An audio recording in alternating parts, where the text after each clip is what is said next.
My understanding is that you went out with this protector of yours who swore that you were his adopted godson. Yes, yes. Went out, in fact, and helped in the confiscation of property from the Jews. That's right. Yes. I mean, that sounds like an experience that would send lots of people to the psychiatric couch for many, many years. Was it difficult? Not at all. Not at all. Of all the financial titans and philanthropists of the 20th century, none are more complex or mysterious than George Soros. Like Carnegie, J.P. Morgan, and the Rockefellers, he amassed billions through ruthless business decisions, only to turn around and give away most of his fortune to advance his own personal philosophy. He can move world financial markets simply by voicing an opinion, or destabilize a government by buying and selling its currency. He also pledged more aid last year to help people in Russia than the U.S. government did. But now George Soros is worried. He thinks the global economy is coming apart at the seams, and that the world needs to be protected from people like George Soros. We may now think that everything is fine, but the fact is that the system is broke and it needs fixing. What you're doing is asking some form of regulation to protect the world against you. Well, I am a player, and I think all players should be regulated. There have to be rules of the game. Take 81,000 to buy. Buy 48,000. Buy him 69,000 YUM.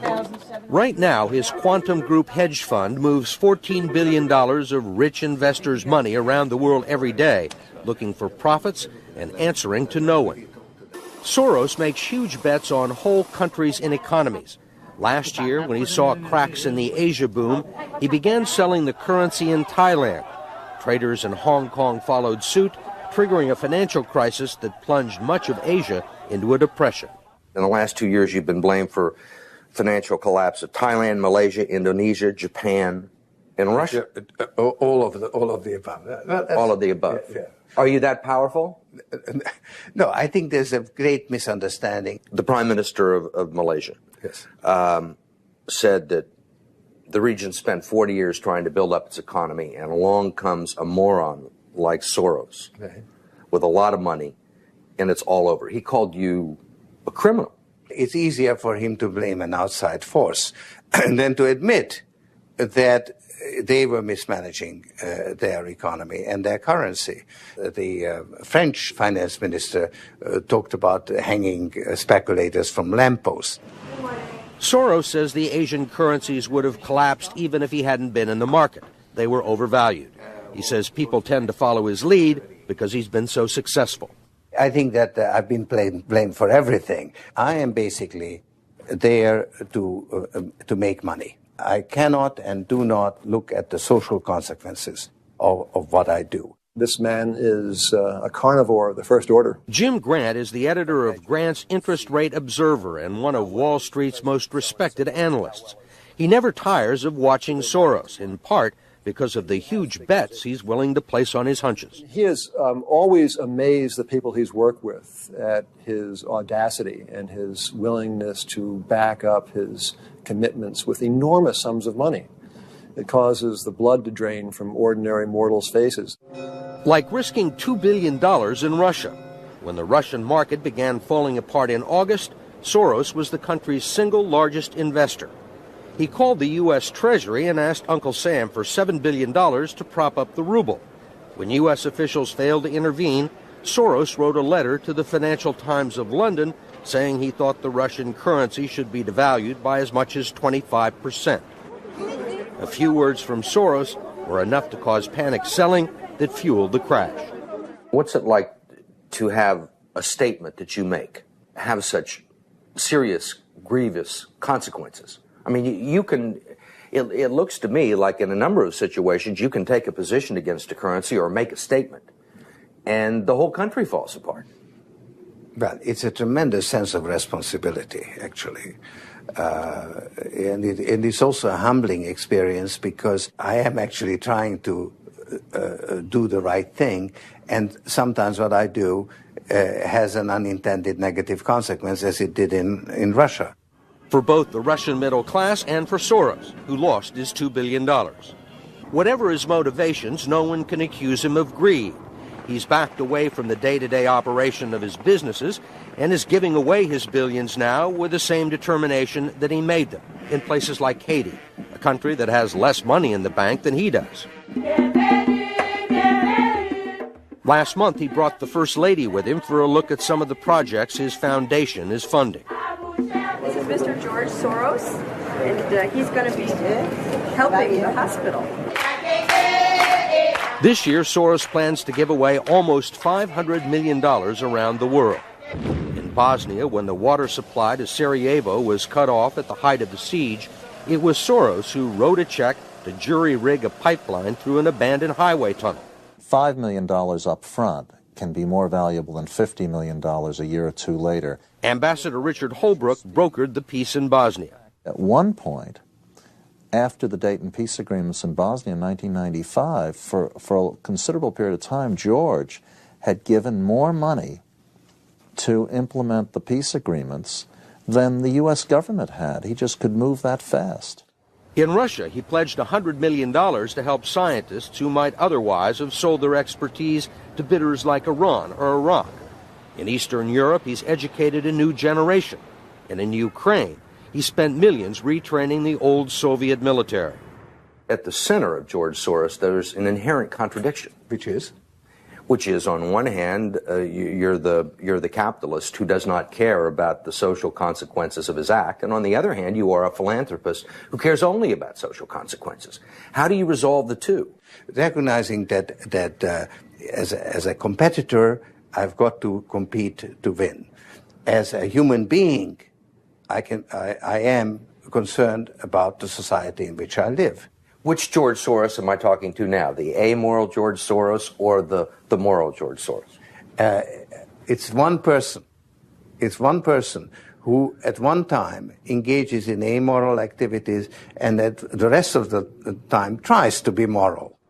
To understand the complexities and contradictions in his personality, you have to go back to the very beginning, to Budapest, where George Soros was born 68 years ago to parents who were wealthy, well-educated, and Jewish. When the Nazis occupied Budapest in 1944, George Soros' father was a successful lawyer. He lived on an island in the Danube and liked to commute to work in a rowboat. But knowing there were problems ahead for the Jews, he decided to split his family up. He bought them forged papers, and he bribed a government official to take 14-year-old George Soros in and swear that he was his Christian godson. But survival carried a heavy price tag. While hundreds of thousands of Hungarian Jews were being shipped off to the death camps, George Soros accompanied his phony godfather on his appointed rounds, confiscating property from the Jews. These are pictures from 1944 of what happened to George Soros' friends and neighbors. You're a Hungarian Jew who escaped the Holocaust by posing as a Christian. Right. And you watched lots of people get shipped off to the death camps. Right. I was 14 years old. And I would say that that's when my character was made. In what way? That one should think ahead, one should understand and anticipate events, and one is threatened. It was a tremendous threat of evil. I mean, it was a very personal experience of evil. My understanding is that you went out with this protector of yours who swore that you were his adopted godson. Yes, yes. Went out, in fact, and helped in the confiscation of property from the Jews. That's right. Yes. I mean, that sounds like an experience that would send lots of people to the psychiatric couch for many, many years. Was it difficult? Not at all. Not at all. Maybe as a child you don't see the connection, but it created no problem at all. No feeling of guilt. No.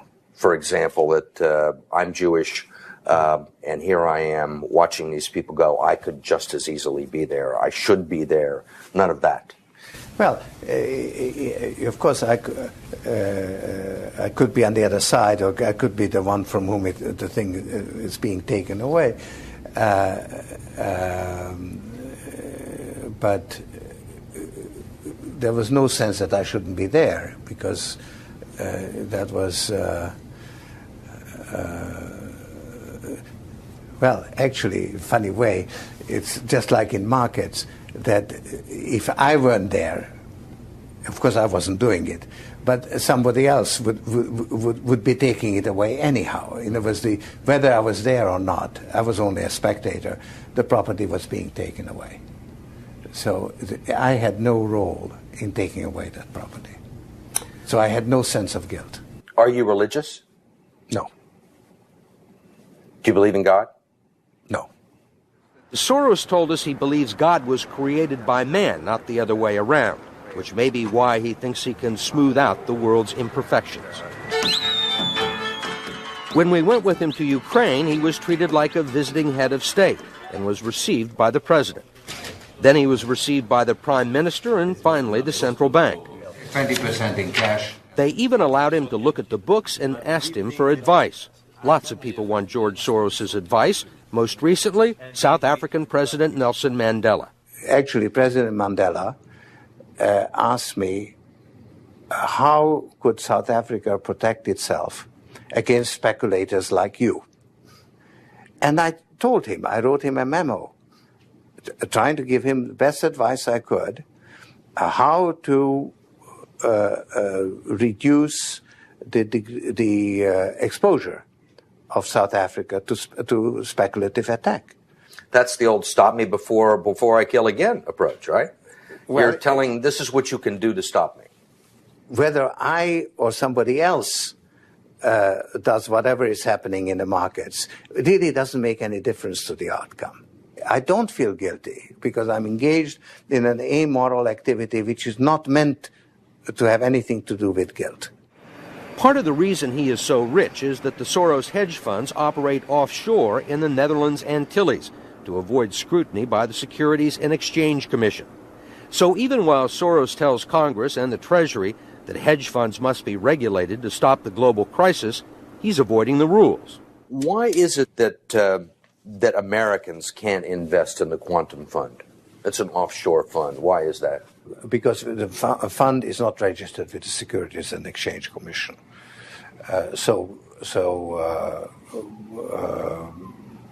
We are not licensed to do business in the United States. That's right. Because? Because we are not registered with the Securities and Exchange Commission. Because we find it more convenient to operate without it. So in some ways it's to escape regulation. Yeah, that's right. But you've been sitting here talking about the need for regulation. Yes, and whatever regulations are imposed, we will obey. We already conform to everything. If the beneficiaries of Soros's billions do not understand the intricacies of SEC rules and offshore hedge funds, they do understand what he's done for them. The president of Haiti is reading his new book, The Crisis of Global Capitalism, and so is President Clinton. Will all the attention spoil George Soros? George Soros, in a way, is Donald Trump without the humility. One of your money manager told us that George really does think he's a god.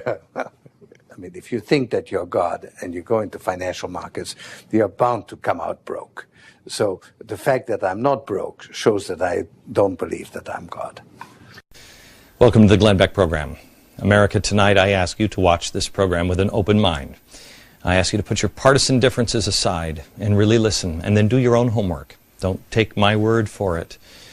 Research yourself. This is far too important. The topic tonight and tomorrow night, George Soros. There are things that are happening in this country that don't make sense. Van Jones said something that bothered me over the summer. I mean, he said a lot of things over the years that have bothered me, but one comment in particular over the summer stuck with me, and it was this. You handle the top down, but it's also bottom up and inside out. Top down, bottom up, and inside out. So now your challenge as you leave here, our challenge, is to take care of that bottom up part and that inside out part, the heart part. That's bothered me because I know who this guy is. He's a communist revolutionary, a guy who pined for the days of Stalin. The Iron Curtain went down. Something's wrong there. Well, it really bothered me until recently, when I started looking into all the George Soros connections and the size and the scope of his reach. And let me tell you something. I said to you, read up on George Soros. There's plenty of ways to read about him. These are all books about George Soros, many of them written by him. So there's no shortage of information. And read them. Read them. The comment doesn't bother me anymore. I understand what it means. And that's why that comment now frightens me. And I will put it into perspective tonight and tomorrow. Pull back the curtain and reveal what that actually means. And it will terrify you. There's a couple of other things that you'll understand. First of all, in 2003, Soros and a partner funded the new $5 million liberal group, MoveOn.org. Well, MoveOn.org, what exactly is that? Well, you remember it. This is the group that originally called General Petraeus General Betrayus. It was despicable. Well, who had they tapped for the executive director of MoveOn.org? This guy, Zach Exley. I've never heard of him before. Do you know who he is? Well, he previously had trained activists for the anarchist group, the Ruckus Society. These are the riots in Seattle, helped orchestrated by this guy. More on that in just a minute. Oh, by the way, he's also a blogger for the Huffington Post, which is interesting because the Huffington Post gets money from George Soros. Oh, and he's also a fellow with the George Soros Open Society Institute. Violent radicals. Oh, and by the way, it's just not that phrase that came. George Soros has been following him as he originally funded the Ella Baker Society, or the Center for Human Rights. And then, of course, he was on the Apollo Alliance. And then when he got fired from the White House, he went to Center for American Progress, which is also funded by George Soros. Radicals. Radicals. Oh, the Open Society Institute, in case you don't know what this is, don't worry, you will in the next couple of days. The Open Society Institute is George Soros' most important group. It is really spectacular. It is his philanthropist arm. This is where he looks for Mother Teresa to give out his precious money. And boy, did he find Mother Teresa. Well, not exactly. He found, to head this organization, the founder of the violent activist group SDS, Students for a Democratic Society. You don't know what they did in the 60s? You will. One string, $425 million every single year. The strings that are being pulled by the puppet master.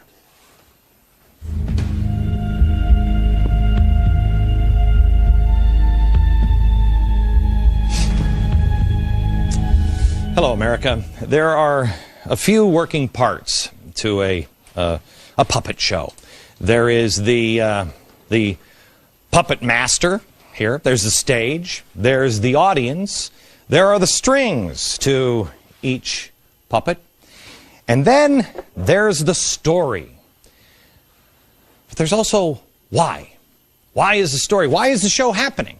What is the puppet master? What is his motivation? Is it for the money? Is it for entertainment? Is it personal gain? What is it? Make no mistake, we are watching a show. The stage is the world. It's television, it's newspaper, it's speeches, it's the political elections, it's what's happening in Washington.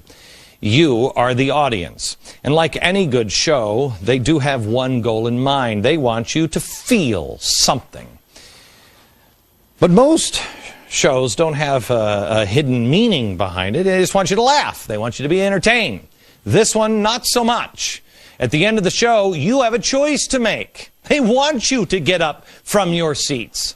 Of course, they have in mind what they are planning on you choosing, and they are just using this stage to try to make the case and convince you of it. It's really propaganda. Here's the propaganda book. Here it is. This is actually from one of Wilson's. Nasty, nasty guys. This is the book that I've told you before on propaganda that Hitler used. Goebbels. I just want to show you in propaganda, this is D. Now this is what's taught in schools. D. Democracy is administered by the intelligent minority who know how to regiment and guide the masses. That's great. This is Edward Bernays. Let me give you the whole quote here. He says, the conscious and intelligent manipulation of organized habits and opinions of the masses is an important element in a democratic society. Those who manipulate this unseen mechanism of society constitute an invisible government, maybe almost a shadow government, remember that, which is the true ruling power of our country. Do we have a shadow government? Answer it now, remember how you answer it, and then answer it again after today's show and tomorrow's show. The question is, do we have a shadow government? And if we do, who are those intelligent minority that is guiding us through? And where are they guiding us to? If you skip past all of the puppets and the strings, if you stop looking at the puppets themselves, you have to see who's behind the puppets. Who is choosing the puppets and the players? Who's the puppet master? George Soros. Now, I am sure that this will be called a conspiracy theory, and quite honestly, a year ago, 2 years ago, I wouldn't have believed it myself. But it is right out in the open. I encourage you, do not take my word for this. Do your own research, and don't go to conspiracy websites or anything else. Go to his own books.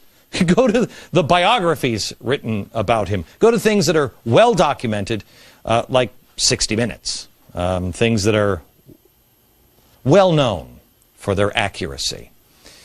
We have all of the materials that put this show together at glennbeck.com and in my free email newsletter. I want you to see the footnotes on this program. Do not take anything I say as gospel tonight. I want you to decide for yourself. I want you to question with boldness. Is George Soros a man who says, yes, you will be perfect and you will be perfect? Is he really a puppet master? And if he is, how does he control? How does he control? Well, let's start with this. Let's just take a couple of examples here on what George Soros has said and then see if there's any connection to anything. Soros spoke at Columbia University. He talked about an urgent need for campaign finance reform. I want you to remember, questioning our elections is important to George Soros. You'll understand in about 20 minutes. Well, he wanted to have campaign finance reform. He thought it was important. He spoke at Columbia University about it. Well, Open Society, his little group, Open Society, started by the guy with SDS, it was one of only a handful of groups who spent $123 million to push finance reform. Soros, quote, said, do something about the distortion of our electoral process by the excessive use of TV advertising. So he wanted to make sure that lies couldn't distort things. Well, it wasn't long after that speech at Columbia University that, lo and behold, Senator Russ Feingold, a progressive, and a few months later with John McCain, a Republican progressive, came with a proposal in hand for what would eventually become the McCain-Feingold Act. The irony, if it is that McCain-Feingold ultimately led to the explosion of 501c3 groups, which can advertise at will. 501c3 groups. Oh, 501c3 groups? You mean like Sojourners, or Color for Change, or the Tides Foundation, or Media Matters, or People for the American Way, or MoveOn.org, Center for American Progress, the Apollo Alliance, Eller Saker for Human Rights. You mean those things? You see, we had the McCain-Feingold Act, and then mysteriously, almost unbeknownst to everyone, those groups became very powerful, much more powerful. And guess who controls most of the most powerful? George Soros. George Soros, in the aftermath of 9/11, talked about police action as an alternative to war. Now, did anybody pick up on that? This is what he said. War is a false and misleading metaphor in the context of combating terrorism. Crimes require police work, not military action. George Soros. Here he is, the Democratic candidate for president, adopting crimes require police work, not military action positions. What we've learned is that the war on terror is much more of an intelligence operation and a law enforcement operation. The war on terror is far less of a military operation. and far more of an intelligence-gathering law enforcement operation. And that's what we have now in our office. Starts with George Soros. Days after President Obama was elected, George Soros again set the agenda. He said, quote, "I think we need a large stimulus package which will provide funds for state and local government to maintain their budgets because they are not allowed by the Constitution to run a deficit. For such a program to be successful, the federal government would need to provide hundreds of billions of dollars. In addition, another infrastructure program is necessary. In total, the cost would be between $300 and $600 billion range." Well, what was on the first thing on his agenda? The $787 billion stimulus bill. Gee, I remember this, and I remember saying at the time, who wrote this? It was too complex. It was too early in his, oh yeah, that's right, the Apollo Alliance. Where does the Apollo Alliance come from? The Tides Foundation. And where does the Tides Foundation get a lot of their funding? George Soros. Soros also heavily promotes green jobs and cap and trade. Also, days after Obama was elected, he called for a new energy bill. I think this is a great opportunity to financially deal with global warming and energy independence. The U.S. needs a cap and trade system with the auctioning of license for emissions rights. I would use the revenues from these auctions to launch a new environmentally friendly energy policy that would be yet another federal program that could help us overcome the current stagnation. Well, Congress introduced, but you stood up. You said, I don't think so. The audience started to revolt. Cap and trade failed. Now, through Freedom of Information Act, we find out that the Department of Energy and the EPA actually coordinated their response to damning reports on green jobs from Spain with the help of George Soros and his Center for American Progress, which gets their funding from here, George Soros.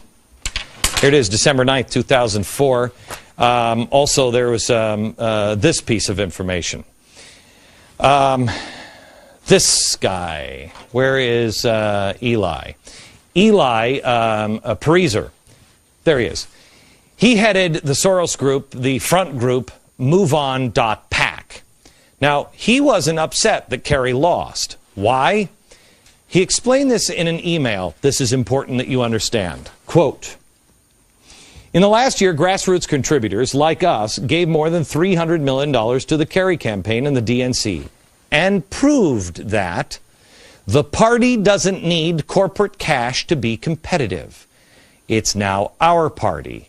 We bought it, we own it, and we're going to take it back." Do you understand what just happened? George Soros got rid of all of the corporate money through McCain-Feingold, which then allowed all the 501c3s to come in. This one might help, and this one might help, and this one might help. And all the 501c3